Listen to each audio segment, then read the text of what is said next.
Vocês estão ouvindo Outras Mamas, com Thaís Goldcorn e Bárbara Miranda, e esse é o episódio 62, Saúde Planetária e os Desafios do SUS, com Mayara Floss.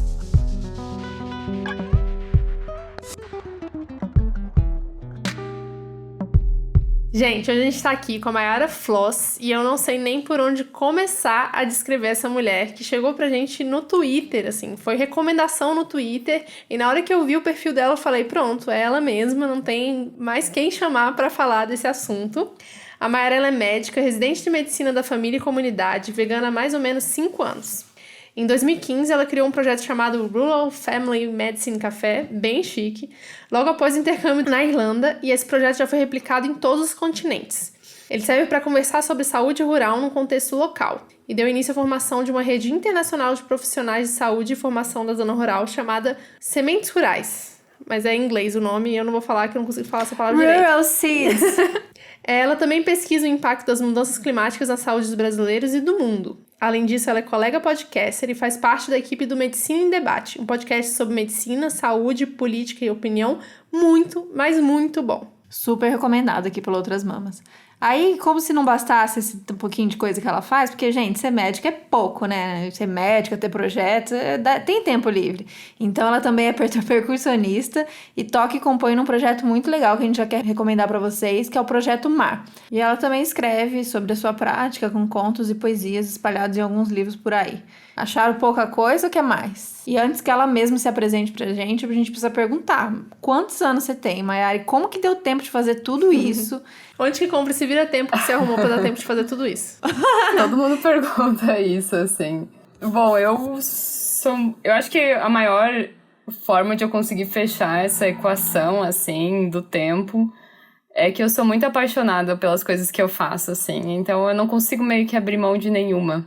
E aí eu fico fazendo um pouquinho de todas, assim. Eu acho que esse é a minha grande questão, assim, com o tempo.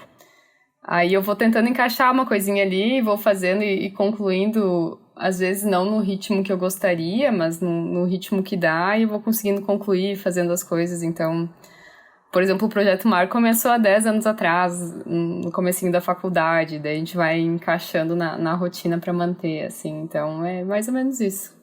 E quantos anos eu tenho? Eu tenho 29 anos. Eu esqueci da primeira pergunta. Não, então a gente vai aproveitar com essa introdução que a gente deu. Se faltou alguma coisa, e pedir pra você se apresentar da sua maneira, falar um pouquinho do podcast. E da sua história, né?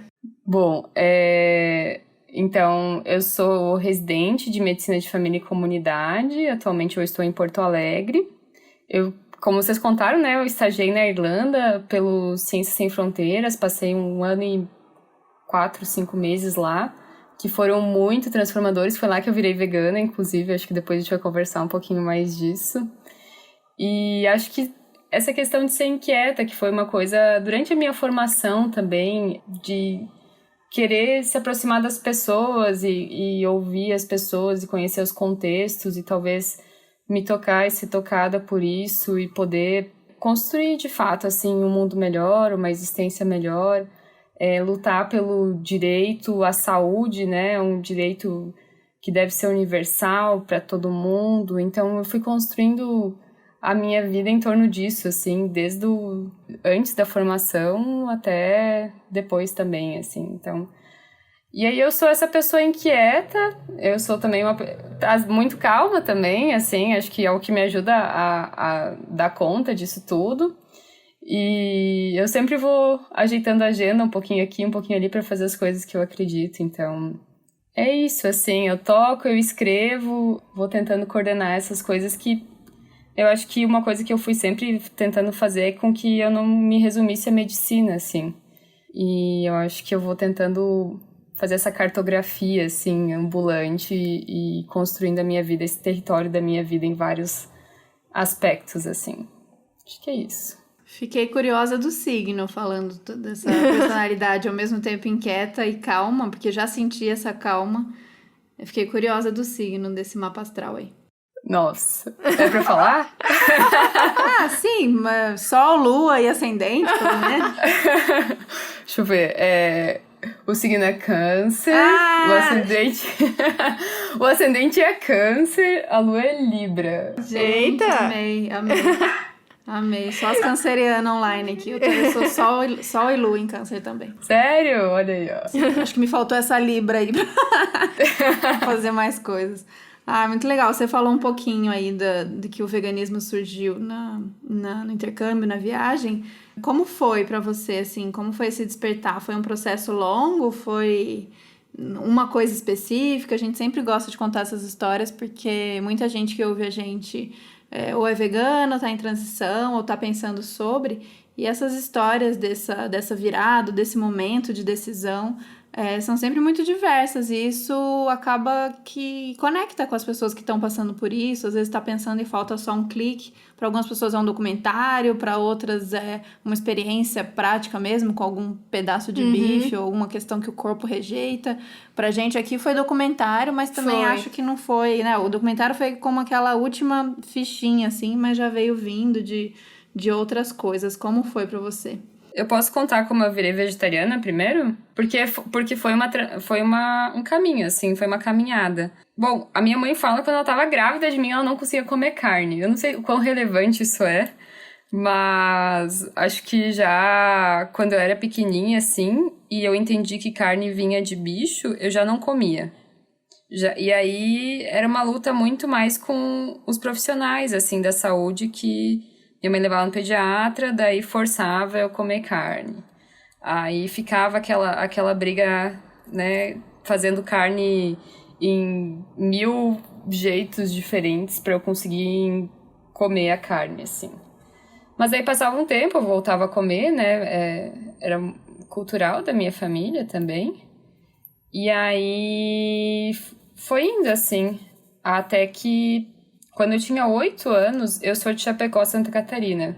Para quem não conhece, Chapecó é um lugar que é o maior produtor, um dos maiores da América Latina, por exemplo, de frango e também de porco, um monte de coisa assim. Então é um lugar que concentra muito, assim, essa questão.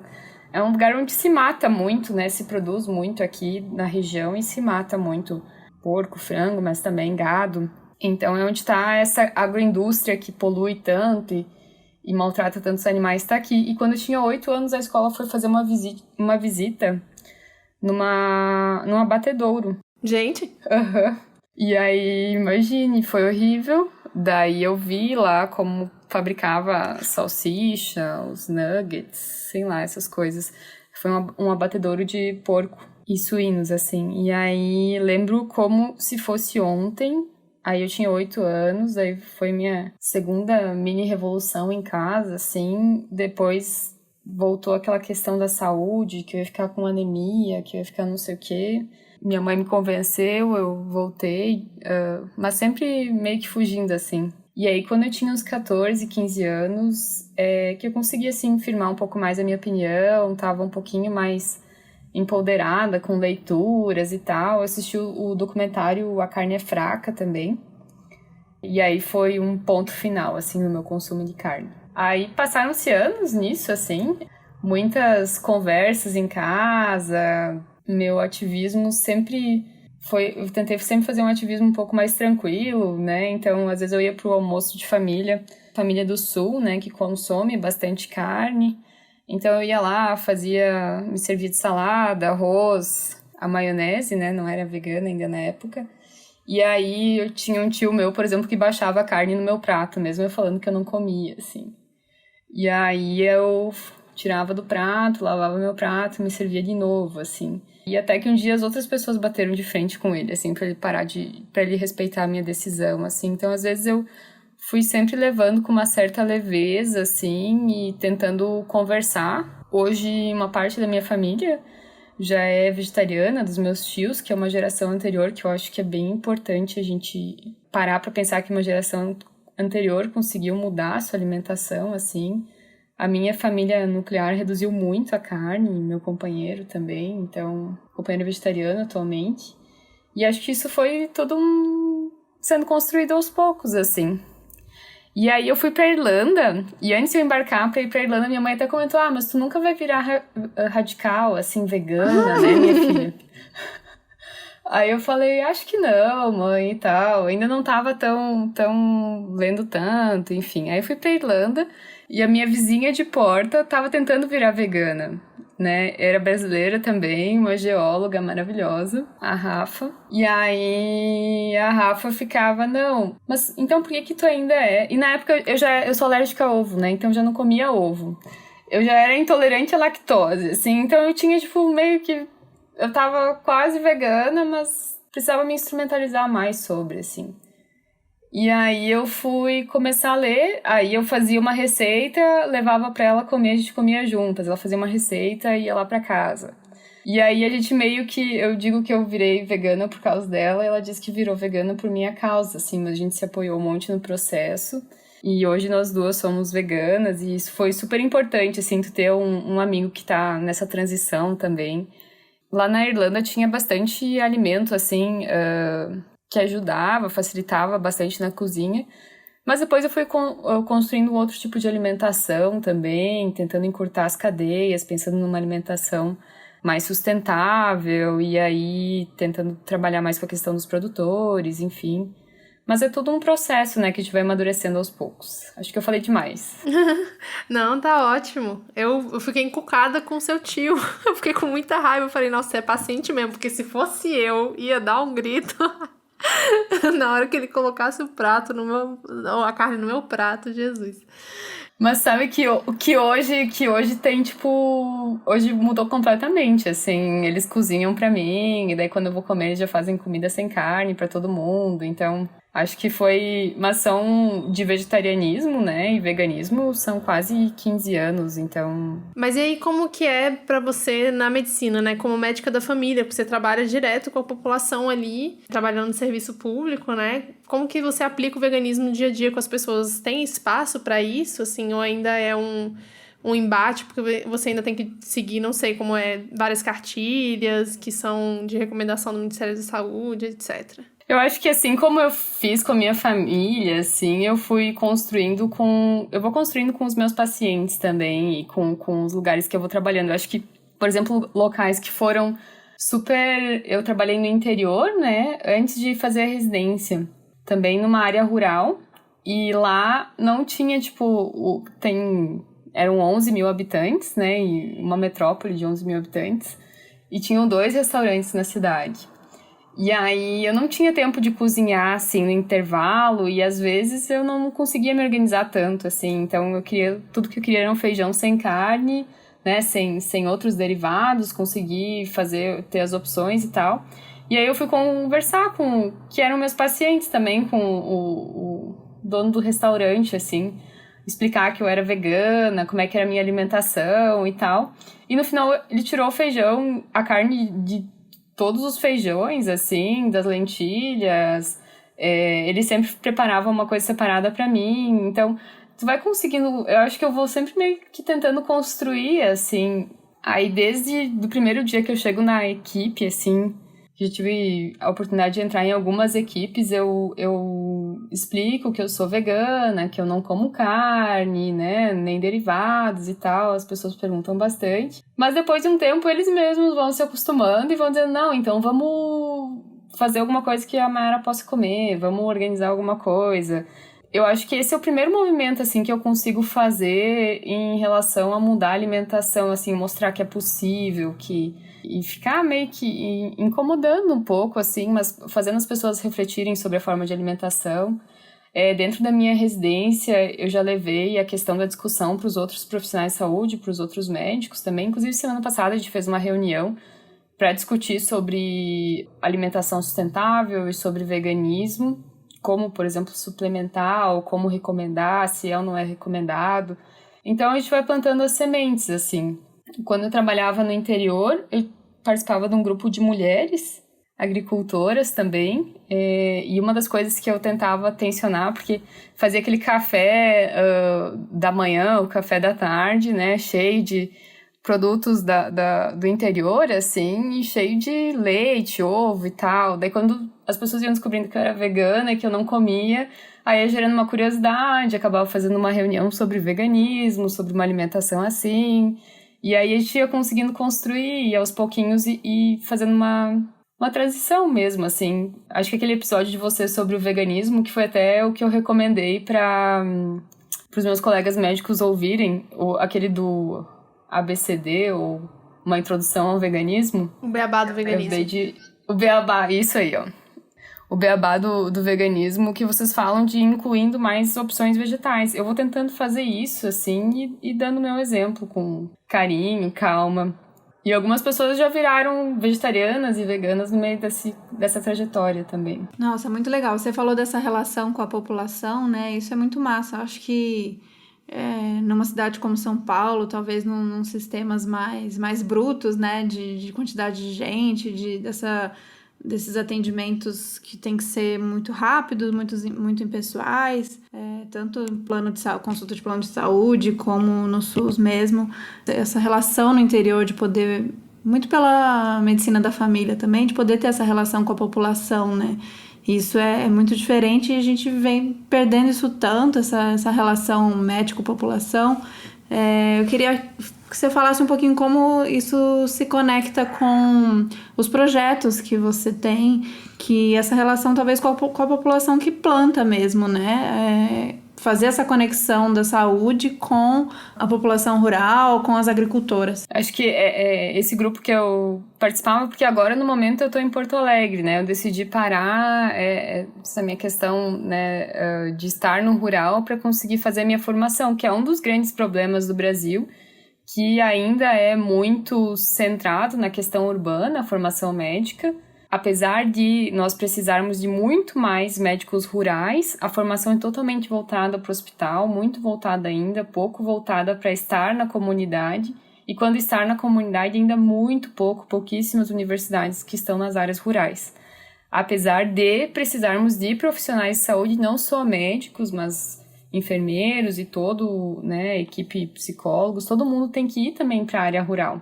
Mas ainda essa é uma super questão de formação. Então, por uma questão da minha formação, agora eu estou na zona urbana. Mas quando eu estava na zona rural, eu comecei a trabalhar também a questão dos agrotóxicos, né? A questão de a gente pensar a forma que a gente produz, de a gente refletir sobre se isso afeta ou não a saúde, porque quando a gente compra uma coisa no mercado, sei lá, um milho, uma batata, isso pode ser que o agricultor lá do outro lado esteja com dor nas costas porque colheu aquela batata, né? E sempre tem uma mão humana ali, e aí tem uma mão que faz o transporte, né? E todo esse serviço do capital, enfim. Mas a gente parar para refletir sobre quem está construindo essa nossa alimentação e como que a gente consome isso. E eu acho que estar perto das comunidades rurais e tentar trabalhar o provimento dos profissionais de saúde para essas áreas é super fundamental por uma questão de direito, de acesso, e por uma questão de a gente conseguir plantar essas outras sementes, né? O projeto que vocês comentaram antes das Rural Seeds são sementes rurais, que daí a gente trabalha com profissionais de saúde do mundo inteiro para tentar aumentar o acesso das populações à saúde rural. Então, a gente conseguir que um médico em Burkina Faso tenha um suporte internacional para continuar lá e cuidar da sua comunidade localmente em uma área rural. Assim como um médico no Brasil ou em outros locais do mundo, assim. E aí, esses projetos, né, do Rural Seeds e o Rural Family Medicine Café, eles são tipo uma ONG, assim? Funciona tipo uma ONG? É uma rede mesmo? A gente nunca quis colocar como uma ONG, assim. A gente trabalha como uma rede, uma networking, assim, uma rede de pessoas. A gente tem projetos principais, que esse é o Café Rural, tem um que é para contação de histórias, então é um blog que é Rural Health Success Stories, histórias rurais, assim. E aí as pessoas vão compartilhando essas histórias, e aí a gente tem pessoas do mundo inteiro que já compartilharam histórias. Em alguns locais, alguns profissionais imprimem as histórias onde não chega a internet para levar para os outros médicos que trabalham, porque de uma certa forma as dificuldades são muito parecidas, assim, né? A distância, enfim, tu consegue se aproximar pelas histórias da África, as histórias do Brasil, as histórias da Austrália.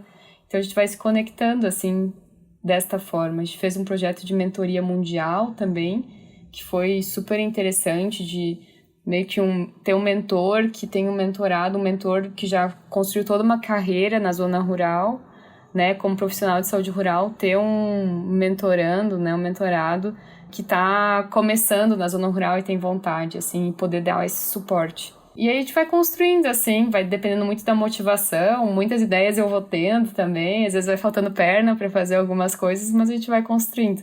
Tem um projeto muito legal dos vídeos rurais, que também tá no YouTube, e que a gente vai criando conteúdo e tentando sensibilizar a população e as pessoas para pensar sobre a saúde das populações rurais, que a gente ainda é muito urbano centrado.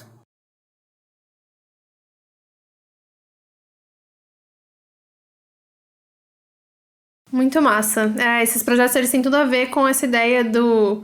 Se o campo não planta, a cidade não janta. E é tipo um ciclo, né? Um ciclo vicioso, assim. Se o campo tá doente, se os trabalhadores do campo estão doentes, a comida vai chegar doente ou não vai chegar pra cidade e a gente vai ficar sem o que comer, né? Como você falou dessa questão da urbanização, que a gente é muito focado no urbano e esquece que o rural, na verdade, é o que sustenta a gente. É muito legal ouvir você falando sobre isso. Eu brinco muito que tem que ter uma ruralização, né? E a gente fala campo, né? E pensa só, sei lá, e tem aquela imagem, às vezes eu brinco muito que imagina aquele globo rural, aquela abertura, aquela ceifadeira e tal. Mas não é isso. O rural inclui, né, os povos, os ribeirinhos, né? O povo da mata, né? Do campo e da floresta, por uma definição internacional. Então, a gente está incluindo também as populações indígenas, a gente está incluindo todas essas outras populações que eu tive a oportunidade de trabalhar com algumas também, nesse aspecto, assim, desse rural, desse... que não chega a ser um oposto ao urbano, mas desse outro universo que às vezes a gente ignora. Então, também, sei lá, a Amazônia, né? A gente também derruba a Amazônia para plantar pasto, fazer área para gado, enfim, e aí para pecuária extensiva, mas a Amazônia é super rica, né? Cada metro quadrado derrubado, a gente perde de descobrir uma super nova descoberta. Olha o açaí ganhou o mundo inteiro, o cupuaçu, você vai para qualquer lugar do mundo, tem açaí. E aí a gente decide derrubar para essas questões super extensivas, né? Essa agricultura extensiva que não tornou nenhum país rico nem desenvolvido por causa delas, assim. Sim, nossa, ontem que eu ouvi o episódio do Medicina em Debate, que é o Só Temos Uma Casa, Saúde e Mudanças Climáticas, por favor, se você tiver o tempo e a disponibilidade, ouça esse episódio do Medicina em Debate, que é muito bom. Eu tô amando ouvir todos os episódios, na verdade, mas eu fui escutar esse em especial pra criação do roteiro desse episódio aqui. E vocês falam bastante, né? Você já tocou aí no ponto da Amazônia, vocês falam bastante sobre a Amazônia, sobre uma saúde planetária, que é um termo que eu nunca tinha ouvido falar. E quando você mandou a sua biografia, que eu li a primeira vez, eu falei, uai, o que é isso? Eu não sabia o que era, né? Então, se você puder definir pra gente aqui, pro nosso público Doutoras Mamas, o que é uma saúde planetária e como se encaixa com tudo isso que você já falou. Saúde planetária é a gente entender que a gente não está isolado, né? Que o que a gente não consegue, eu pelo menos, né? E com essa visão a gente não consegue ver o ser humano ou a saúde humana isolada de como o nosso planeta está funcionando, né? E isso inclui todos os aspectos do desmatamento, a forma que a gente se alimenta. Isso também afeta a nossa saúde. Imagina que se a queimada lá na Austrália, né? O incêndio lá na Austrália, se ele chegou a poeira até aqui no Brasil, tá tudo interligado, né? Se a gente desmata a Amazônia, a gente mexe no nosso clima também, então vai desmatando, vai alterando a forma que o nosso clima se comporta. Então isso também influencia na nossa saúde, né? Se aumenta um grau a temperatura, a gente sabe que o nosso corpo já tem vários processos adaptativos e várias dificuldades também para conseguir se adaptar. Então, isso tudo vai influenciando a forma que a gente se comporta e que a nossa saúde se comporta. Então, o fato de estarmos todos conectados e, interligados, né? É o que a gente entende como saúde planetária. Muito legal. Por que é tão difícil a gente voltar a recuperar, a enxergar médicos e a medicina dessa maneira que você falando e a gente ouvindo a Medicina em Debate, até falei pra Babi, falei, talvez pelo jeito que foi a minha construção em relação à medicina, aos médicos, talvez eu buscando assim, um podcast sobre medicina, acho que eu não vou ouvir não tem nada a ver comigo. E aí eu ouvi, e aí tem tudo a ver comigo, tem tudo a ver com o que eu acredito, tem tudo a ver com o mundo que eu quero construir, o que vocês falam. Vocês, né, o que participam do podcast, mas você em especial, você pode falar por você, você se sente meio ET, assim, no meio, é uma visão muito prejudicada da minha experiência, ou da experiência de boa parte de nós, né, no geral, dos brasileiros. Como que a gente faz para clonar, para reproduzir mais médicas que falam de uma medicina que cuida do planeta, que cuida, né, cuida no geral e não remedia? Como foi para você esse processo dos colegas, da faculdade e da relação? Você já falou, eu já imagino a sua resposta pelo jeito como você lida com o veganismo, né? Que ela vai meio que pelas beiradas, ela lida muito bem com essa coisa da diferença. Mas queria que você falasse um pouquinho dessa experiência e como foi esse encontro desses outros médicos e médicas que têm essa visão mais... Como é que é essa palavra? Holística mesmo do mundo e do que a gente quer construir, ou uma visão política também. Conta um pouco disso. Eu acho que eu fui construindo essa visão durante a formação, assim. Eu tava no primeiro... Eu vou contar a história, então, que eu acho que foi a grande história que me tocou, assim. Eu tava no primeiro ano da faculdade de medicina e eu não gostei. Foi super difícil entrar, foi super difícil estar lá, e aí era anatomia, bioquímica, biofísica, fisiologia, enfim, né, aquela grade bem tradicional. E aí eu ia de uma aula para outra, e eu ficava pensando, assim, no que era uma referência para mim na época, os Médicos Sem Fronteiras, assim, essa questão mais humanitária. E aí eu fiquei muito em dúvida, né, o que eu tô fazendo aqui? Eu me perguntava muito isso. Essa dúvida, ainda bem que eu não comecei a ter ela sozinha, assim, que é inclusive o menino que toca comigo o Projeto Mar. A gente toca juntos, a gente tava no ônibus e a gente começou a refletir assim, eu quero ser médico pra isso. A gente tinha voltado de uma aula, uma vez por semana a gente ia pra uma aula prática. E aí eu acabei caindo num lugar que essa aula prática era muito ruim, era dentro de uma unidade de saúde, que é onde eu trabalho agora, no posto de saúde, não no mesmo, mas assim, na mesma realidade, assim, no mesmo contexto, pelo menos de atenção primária à saúde, e a gente acabou caindo numa equipe ruim. Eu acompanhei uma consulta médica e eu odiei, assim, eu vi que se falava assim, mas você não reduziu o sal, e aí o paciente...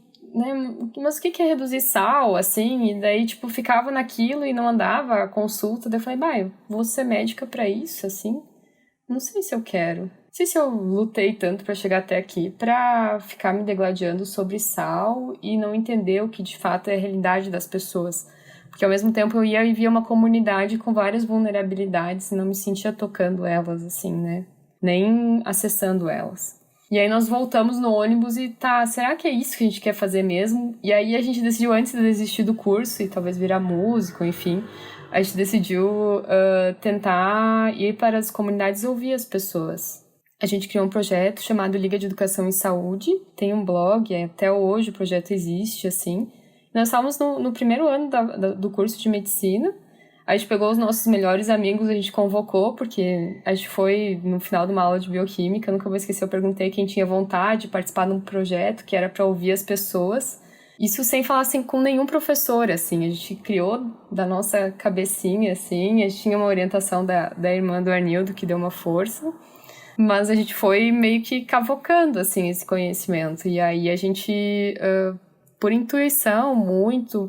entrou algumas questões da educação popular, enfim, e aí a gente criou o projeto, né, da Liga de Educação em Saúde e começou a ir para ouvir as pessoas. Nunca foi uma palestra, assim, eu tenho pavor de palestra, que seja muito pouco interativo, enfim, né, eu gosto de ouvir as pessoas. Assim, aí a gente começou perguntando o que é saúde, o que é saúde para eles e como que eles interpretavam a saúde. Isso para mim foi muito importante, assim, de a gente conseguir construir juntos conceitos, e aí foram sementes que foram sendo plantadas, eu fui plantando, e a comunidade foi plantando em mim também. Depois a gente foi amadurecendo o projeto, foi para uma comunidade de pescadores, né, da região de Rio Grande. Eu me formei na Universidade Federal do Rio Grande. E aí, nessa comunidade de pescadores, a gente também foi conversando sobre esses conceitos, foi discutindo o direito à saúde e organizando a própria comunidade para lutar pelo seu direito à saúde. E a gente conseguiu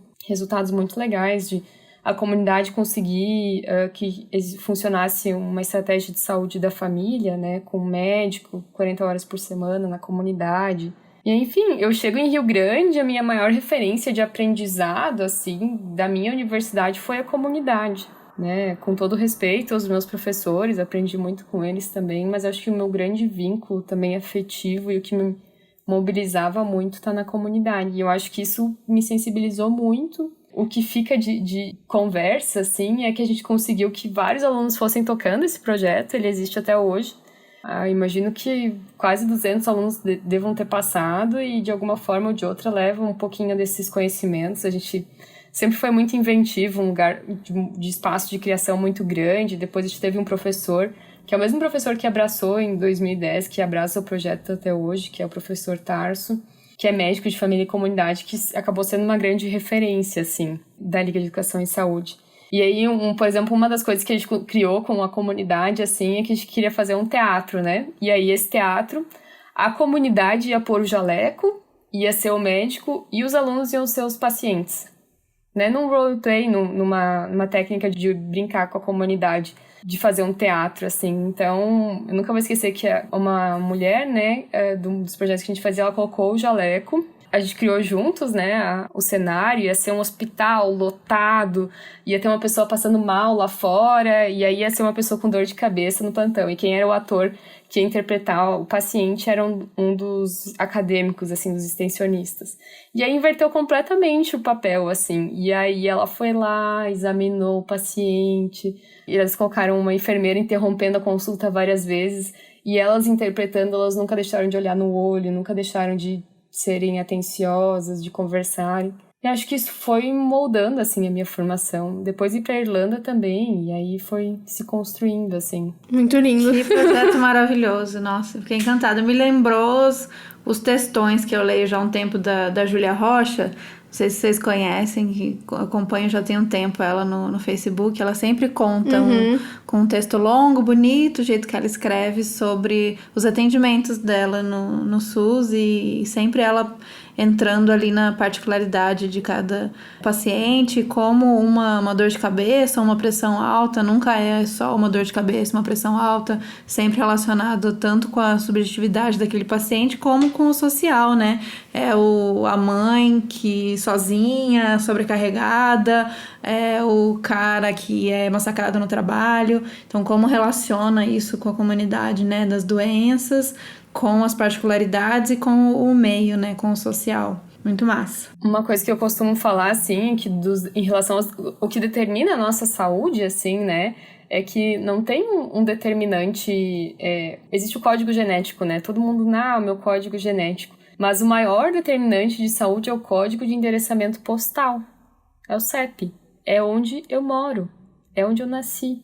Isso que vai determinar muito mais se eu vou viver mais ou menos, se eu nasci na periferia, se eu nasci na zona rural, se eu nasci no centro da cidade. Isso vai determinar muito mais, e onde eu fui criado, né? Vai determinar muito mais a minha saúde, o que eu como e tudo mais. Então, se eu quero pensar de fato em construir saúde, eu preciso olhar, né, para onde as pessoas moram, como elas se alimentam, como elas constroem as suas relações, enfim. Total. Eu vi vocês falando no Medicina em Debate sobre as doenças socialmente transmissíveis, né? Que é exatamente isso, que é você já saber, de acordo com a localização, com o contexto social da pessoa, como que mais ou menos a saúde dela vai ser, porque tem todo um trato social e psicológico ali daquela região, e tem as doenças socialmente transmissíveis, que são aquelas que passam de geração a geração, não é porque é genética, mas porque as pessoas repetem os hábitos das suas pessoas, né, dos seus familiares, das pessoas que estão à sua volta.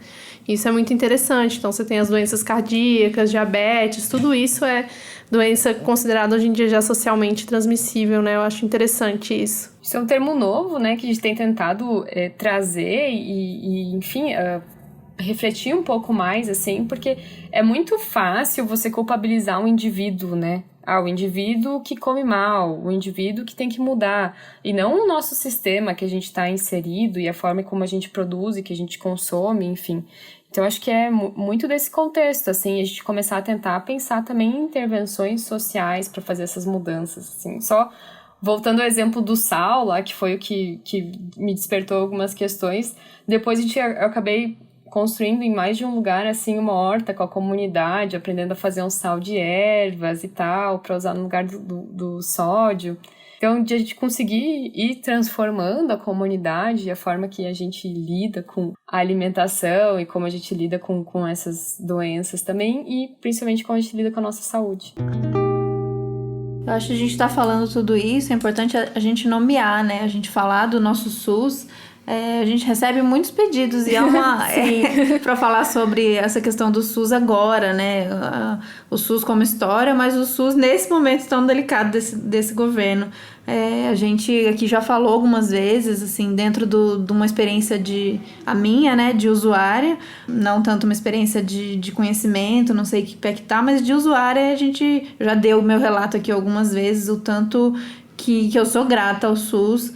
E o quanto também sei aonde aperta mais, e isso dentro da minha realidade aqui, né? SUS em São Paulo, Sim. ou quando eu usava em Campinas, enfim. Vocês têm também no Medicina em Debate, acho que alguns episódios sobre o SUS, também a gente recomenda para quem quiser aprofundar, porque a gente não vai fazer um episódio só sobre o SUS, apesar que rende. Então vão lá acompanhar, porque tem uns 3 episódios, a gente selecionou, depois a gente coloca no Medium para vocês, mas se vocês procurarem lá tem bastante coisa. Mas queria que você contasse pra gente como é da visão da médica, como é trabalhar no SUS e a sua visão um pouquinho do que está acontecendo agora e quais são as ameaças reais nesse momento que a gente está vivendo. Essa é uma pergunta super desafiadora, assim. Quando a gente fez a Constituição, em 1988, dizendo que, né, a saúde é um direito de todos e um dever do Estado, foi um compromisso coletivo, né, de a gente construir um serviço de saúde que fosse para todos e dever do Estado. A gente teve recentemente, né, uma PEC que congelou muito desse financiamento, e acho que isso dificulta ainda mais e fragiliza muito o sistema. E eu sou muito apaixonada, assim, eu participo muito dos espaços deliberativos da comunidade, dos conselhos locais de saúde, que, para quem não tem muita intimidade, todo o SUS brasileiro, ele é muito único por ter espaços que a própria população pode deliberar, né, para a construção de políticas públicas até, ou para principalmente localmente. Então, cada unidade de saúde, cada posto de saúde, ele tem um conselho, ele é obrigado a ter um conselho local de saúde, que são conselheiros, pessoas da comunidade, junto com pessoas da unidade de saúde, que vão conversar para tentar definir, por exemplo, como organizar melhor aquele espaço, como garantir melhor o acesso à saúde. Às vezes pode, sei lá, ajudar a determinar horários de funcionamento, digamos que seja uma comunidade que tem muitos trabalhadores durante o dia e que talvez se beneficiasse mais se abrisse de noite, a comunidade se beneficiaria mais disso, pode deliberar isso, ou locais mais afastados podem deliberar, ter um transporte, ou questões assim, isso pode ser levado para o Conselho Municipal, para o Conselho Estadual, né? A gente tem o Conselho Federal de Saúde, Conselho Nacional de Saúde, né? E aí a gente vai conseguindo trabalhar nessas esferas desse direito.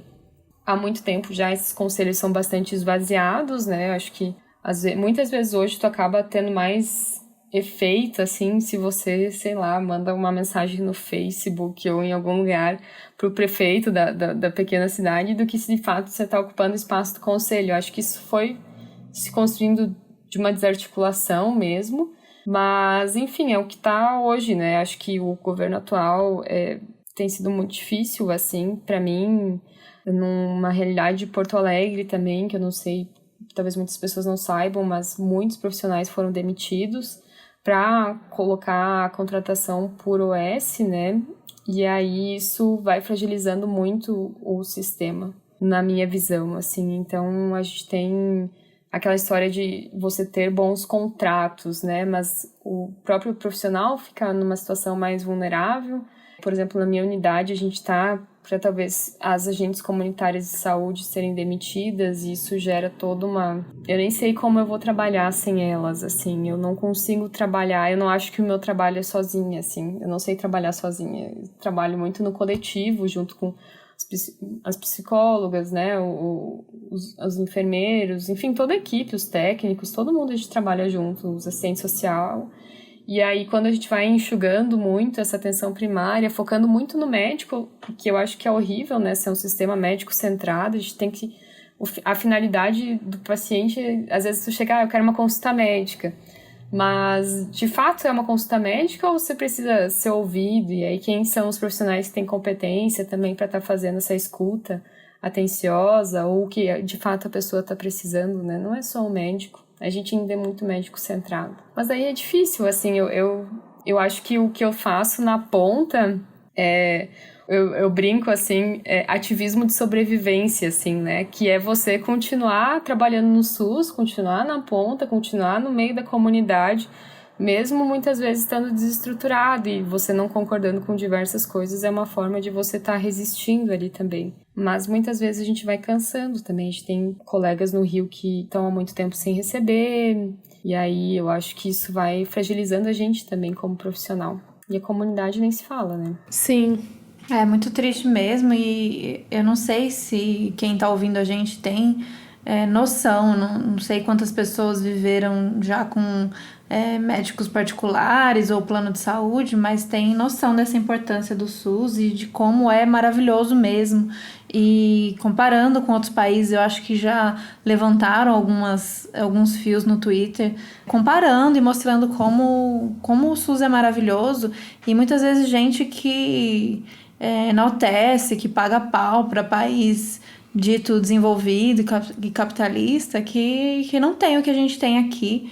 Então, acho que é o momento de quem não prestou atenção ainda, prestar atenção e valorizar e estar junto do jeito que a gente puder estar junto da comunidade, estar junto das médicas, estar junto dos profissionais, para ver o que a gente pode fazer de barulho, o que a gente pode cobrar, o que a gente pode fortalecer, para que isso se mantenha e que melhore, né? E que não a gente perca aquilo que a gente conquistou.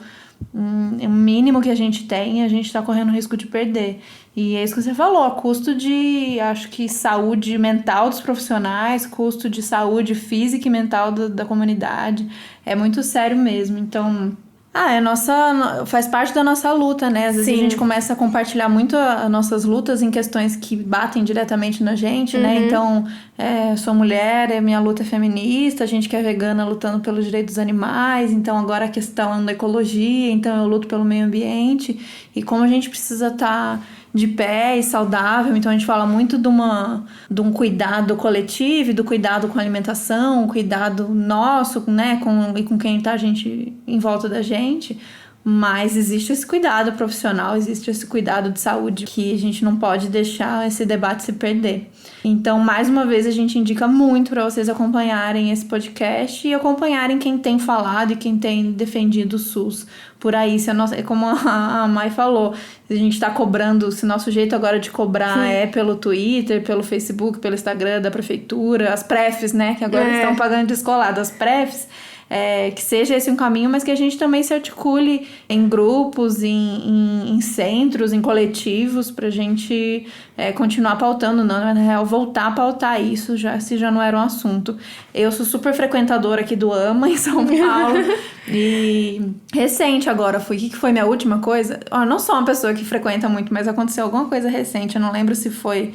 Gente, já nem lembro mais. Se foi a garganta. Foi a garganta. E aí foi no AMA, e é uma coisa muito, muito maluca mesmo de ver como pode funcionar de uma maneira muito mais simples e muito mais tranquila. Então eu converso, eu tenho meu atendimento, dali eu já saio mesmo com o meu remédio e eu fui pra casa. Então assim, a gente sempre fala aqui, né, do não tentar não precisar, e aí eu sou super do chazinho e do respira e do óleo essencial, mas tem hora que a gente precisa. Isso falando aqui de mim, que é o que eu vou ter dor de garganta, ou pode, né, obviamente acontecer um acidente, mas tem coisas que a gente precisa contar com eles muito, assim. Então, mesmo que você não use, porque eu tô falando isso que eu tô imaginando o nosso público que fala, mas eu nem uso, eu só vou no convênio, nem preciso, convênio e tal. Mas isso é uma questão social, uma questão nossa, é uma questão geral da nossa população, né? Acho que é uma questão de solidariedade também, né? Quando a gente criou o Sistema Único de Saúde para ser para todos, né? A gente começou a ser implementado, por exemplo, as unidades de saúde, elas sempre começam a ser implementadas pela periferia. Então, às vezes, quem está mais no centro, enfim, nas áreas mais vulneráveis, a gente sempre vai escolher para começar um serviço de saúde, né, das unidades de saúde, por ser quem está mais precisando. Então, mesmo que você não acesse, de certa forma você está acessando, né, que você não acesse de ir até o local. E aí tem muita gente que diz, mas eu não vou ir no SUS porque eu pago um plano, ou eu não vou ir no SUS porque eu vou tirar a vaga de alguém. Eu acho que isso é um discurso muito perigoso, porque na verdade é o contrário, justamente eu vou ir para o SUS para lutar para ser um sistema melhor. E a gente tentar construir esse sistema melhor mesmo, porque se a gente pega e deixa só as pessoas que estão lutando para comer, né, que tem vários direitos que não estão sendo garantidos, educação, alimentação, casa, enfim, para deixar para elas ainda lutarem pelo SUS fica muito mais difícil. Né? A gente precisa de, sim, as pessoas que têm uma condição melhor também envolvidas nisso. Então, eu convido as pessoas a participarem dos seus conselhos locais de saúde, a conhecerem as suas unidades, a reivindicarem, a se envolverem, porque a saúde, sim, ela tem que ser o mais pública possível, a gente tem que conseguir aumentar muito mais isso. Eu posso falar não só de uma pessoa que conhece só a realidade do Brasil. Eu tenho muita sorte, tenho a possibilidade de ter conhecido a realidade de todos os continentes do mundo, assim, com essa questão de conhecer as atenções primárias à saúde, de conhecer os serviços de saúde, de tentar entender como que a gente está se comportando e como construir um mundo, uma sociedade, né?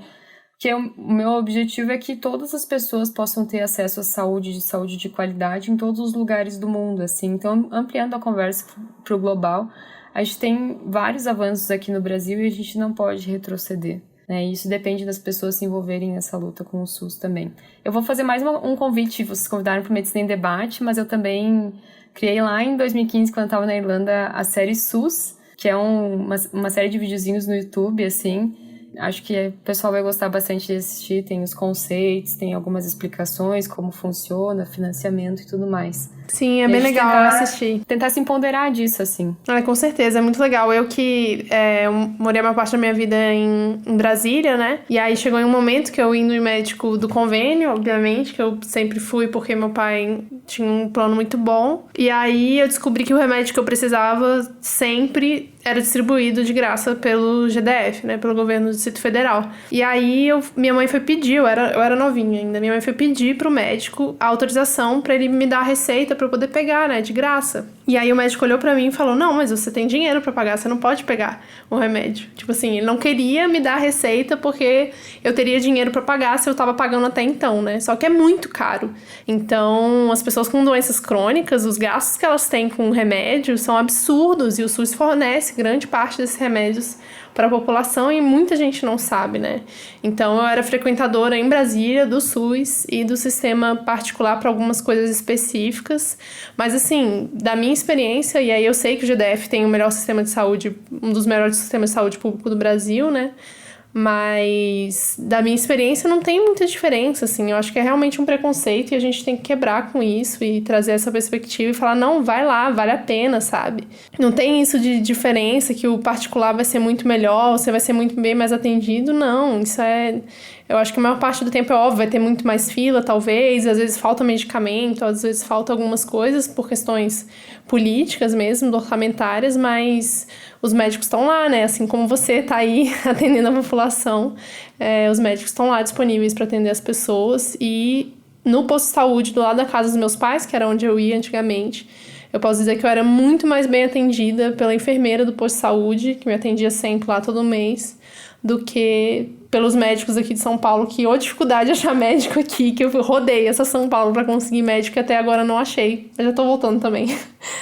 É isso, assim, acho que é a gente conseguir ocupar esse espaço do SUS também. A gente não tem que entender como um espaço que deve ser ocupado, assim. E aí a gente trabalhar para construir, por exemplo, a gente trabalhar para ter mais médicos de família e comunidade, que acontece muitas vezes numa unidade de saúde, num posto de saúde, é que não tem a residência, as pessoas não fazem a formação específica para trabalhar. E aí isso acaba tornando muito um espaço que o médico de família, ele é um médico que é para criar um vínculo com a comunidade, passar um tempo lá, aí com o tempo você vai conhecendo. Eu brinco, né, que você cuida desde da criança, assim, do bebê, da gestante, da criança dentro da barriga da mãe, do pai, da família, do idoso. Eu faço muito cuidados paliativos na casa do paciente, então trabalhando essa questão da finitude da vida também. Então, todos os ciclos da vida. E aí, às vezes, a gente tá lidando com profissionais que não têm essa formação ainda. Então, a gente tentar trabalhar para que os profissionais, não só os médicos, mas os enfermeiros, todo mundo tenham um olhar, né, da atenção primária à saúde, esse olhar também de a gente conseguir...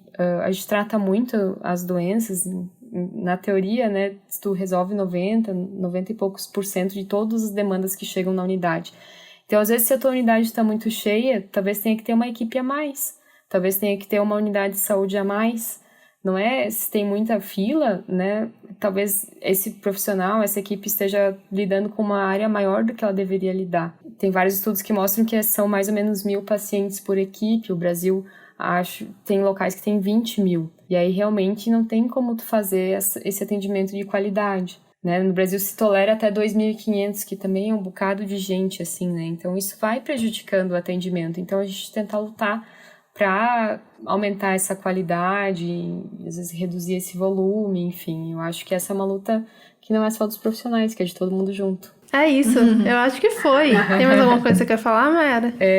Eu não sei se a gente conversou, né, não muito, assim, sobre saúde planetária, o que eu achava, onde entra o veganismo nisso, assim, mas... Só brevemente, assim, né, se a gente parar para pensar numa das grandes questões que mais emite carbono, assim, no planeta é a questão do consumo de carne, assim. Então, o jeito que a gente tem se desenvolvido e pensado e funcionado como humanidade não está funcionando. E aí, para mim, isso cada dia fica mais claro que a gente repensar a forma que a gente se alimenta, não só num veganismo, né, na base do ultraprocessado, sei lá, carne do futuro, mas sim numa questão de encurtar as cadeias, a gente tentar, às vezes, plantar, fazer pequenas hortas na comunidade, no fundo da unidade de saúde. Quem quiser conhecer lá onde eu trabalho, a gente está construindo uma horta de plantas medicinais também.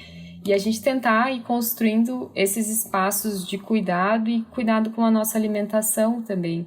Dali a pouco as pessoas não precisam virar veganas imediatamente, custaria, claro. Mas a gente começar a plantar esses outros olhares e tentar trazer essa questão de uma alimentação mais sustentável. E sim, o veganismo para mim é uma das grandes respostas para isso. Tem vários estudos muito recentes da Lancet, que é um jornal que eu estudo muito a questão do impacto das mudanças climáticas na saúde dos brasileiros.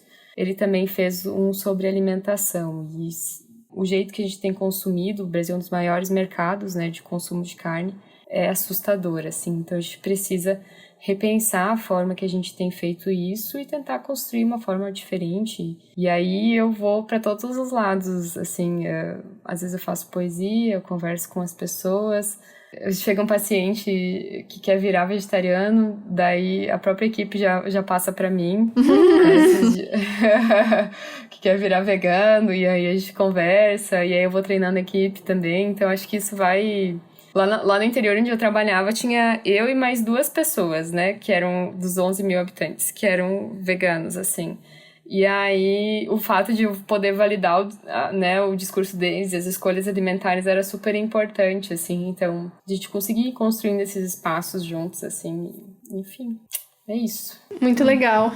Imagina, gente, você chega lá pra ser atendido, eu tô pensando em virar vegetariana, já planejando, pensando a bronca que você vai levar da médica, e a médica é vegana, que sonho. Isso já aconteceu várias vezes, viu? De às vezes a mãe chega assim com a filha, o filho, assim, ele quer virar vegetariano, tipo, achando que eu vou dizer, não, que absurdo. E daí disse, nossa, que legal, e aí, o que você tá fazendo? E aí, tipo, a mãe fica, não, mas e a anemia? Daí eu digo, não, e tal, eu explico. Mas eu já fico super empolgada, assim, não consigo nem não deixar transparecer, assim. E daí os pais que acharam que eu, né, acabam ouvindo outras coisas, enfim. Mas eu acho que isso é das alegrias, assim, de ser médica também. entre tantas outras. Legal. A gente tem também o episódio que a gente gravou com a Cris Maimone, que foi o consumo responsável, né, com a Cris, que é o episódio 59, a gente fala bastante sobre isso que você falou, sobre esse encurtamento do ciclo da alimentação, né, de uma alimentação que seja saudável para todo mundo. Esse episódio tá maravilhoso. Só lembrando, para quem ainda não ouviu, ouçam, porque eu acho que combina bastante com esse da Mai. E a gente segue aqui em 2020 conhecendo mulheres maravilhosas. Sim. Amei esse episódio. Adorei te conhecer. Acho que vocês perceberam pelo áudio, né, gente? A gente grava 99% dos episódios presencialmente, porque a gente gosta de dar abracinho no final. Mas esse foi a distância, teve que ser, mas valeu muito a pena. Sim. Adorei essa conversa, adorei te conhecer mesmo à distância. Acho que quando rolar essa viagem, talvez, vindo pra São Paulo, a gente indo pra aí, a gente faz esse encontro presencial e dá esse abracinho. Sim. Com certeza, vai ser uma alegria, assim, muito bom. Eu escuto o podcast de vocês há um tempão, acho que desde o número 10, assim. Que legal. Então, eu não vou dizer que eu ouvi todos, assim, mas já ouvi vários, então acho que é muito bom, assim, acho que faz parte dessa podosfera também, e eu fico muito feliz de estar aqui. Quando eu falei que eu vinha pros colegas do Medicina em Debate, eles acharam muito massa também. E acho que a gente vai construindo, assim, juntos. Exatamente. Isso, a gente vai construindo uma rede, né? Paralela, assim. E vocês estão ouvindo, vocês apoiam aí essa podosfera. Ixi, a gente não tem a Mulheres Podcasters, não tem a podosfera vegana, porque, gente, somos pouquíssimos. Mas a podosfera aí vegana, a podosfera quer construir uma nova sociedade, podosfera antifascista, antissistêmica. Apoiar, né? Porque vocês estão vendo aí que, óbvio, conteúdo tem pra todo mundo, tem pra todos os gostos, mas tem muito conteúdo que tá só reproduzindo o que já tá aí. O que a gente já sabe, o que a gente quer combater.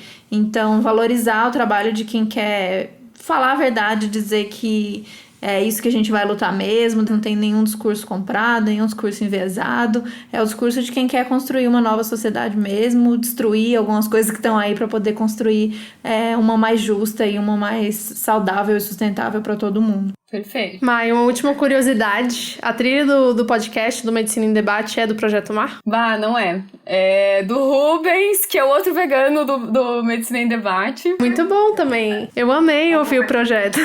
O Rubens, inclusive, tá fazendo outras trilhas de outros podcasts, então recomendo quem estiver procurando alguém pra fazer trilhas, ele tem feito. Mas o Projeto Mar, só pra completar porque que é Mar, né, e é um M entre parênteses ar, é que é Maiara, eu, e Arnildo, que é também outro colega médico de família e comunidade. Aí podia ser Arma também, né, mas aí não ia ficar muito bom, né. Aí ficou Mar, e a gente toca e canta e compõe desde o primeiro ano da faculdade. É a mesma pessoa que a gente construiu junto o projeto da Liga de Educação e Saúde. Assim, tem uma gratidão enorme por essa amizade e pela forma que a gente vem construindo esse projeto, assim, às vezes extremamente cansados. E lá na faculdade já a gente ia tocar, tipo, quinta-feira às 10 da noite no estúdio pra continuar compondo e fazendo. Então é uma música de resistência também, tanto nossa, pessoal, quanto pra ir meio que furando, assim, o sistema da medicina e a forma que a gente enxerga o mundo. Muito lindo. Muito legal. E onde o pessoal consegue ouvir? Eu ouvi no Spotify. Tem no Spotify, a gente conseguiu entrar nesse lugar aí. A gente tem no YouTube, Projeto Mar, M_ar, e tem também no Instagram, que acho que é projeto.mar. Legal. Legal. O pessoal acompanhar aí. Obrigada demais, Mara. Mai. Foi muito legal. Adoramos e conte com a gente aí pra continuar falando sobre isso. E vamos aí, gente. Se vocês tiverem perguntas, dúvidas, quiser comentar pelo Instagram, pelo Twitter, vocês vão lá no Twitter, que a gente tá querendo movimentar esse Twitter, porque tá muita treta, tá muito Big Brother. Acho que a gente pode falar sobre podcast. Sim. E seguem a gente lá. E é isso, obrigada demais. Muito obrigada, a gente Mai. amou. Eu amei também, e seguimos, gurias. Foi ótimo. Muito obrigada. Obrigada por terem me convidado. Valeu, obrigada a você ter beijo. topado. Um beijo. Tchau, tchau. Beijo.